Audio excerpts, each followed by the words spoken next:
Thank you very much. Appreciate it.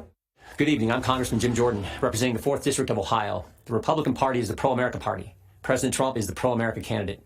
This election is about who can preserve the values, principles, and institutions that make America great. Don't believe me? Look at what's happening in American cities. Cities all run by Democrats. Crime, violence, and mob rule. Democrats refuse to denounce the mob, and their response to the chaos? Defund the police, defund Border Patrol, and defund our military. And while they're doing all this, they're also trying to take away your guns. Look at the positions they've taken in the past few months. Democrats won't let you go to church, but they'll let you protest. Democrats won't let you go to work, but they'll let you riot. And Democrats won't let you go to school, but they'll let you go loot. President Trump has fought against each of their crazy ideas. He's taken on the swamp, all of the swamp. The Democrats, the press, and the never-Trumpers. And when you take on the swamp fights back. They tried the Russia hoax, the Mueller investigation, and the fake impeachment. But in spite of this unbelievable opposition, this president has done what he said he would do. Taxes cut, regulations reduced, economy growing, lowest unemployment in 50 years, out of the Iran deal, embassy in Jerusalem, hostages home from North Korea, a new USMCA agreement, and of course he's building the wall and rebuilding our economy as we speak.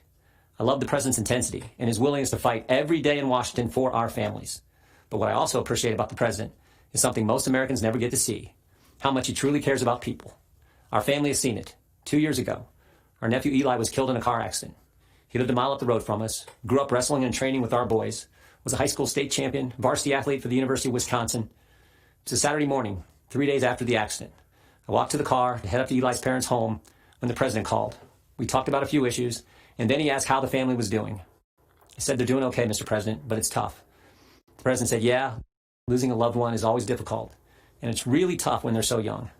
I then said, "Mr. President, I'm actually walking into their house right now.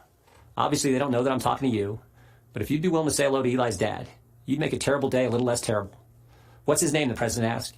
I walked through the door and said, "Todd, the president wants to talk to you." For the next 5 minutes, family and friends sat in complete silence as the president of the United States took time to talk to a dad who was hurting. That's the president I've gotten to know the last 4 years. A president who shared private moments like this with soldiers, victims of violent crime, and people who've had businesses destroyed by the mob. That's the individual who's made America great again, and who knows America's best days are still in front of us. And that's why I'm busting my tail to help him get reelected. I'm asking you to do the same. Thank you, and God bless our country.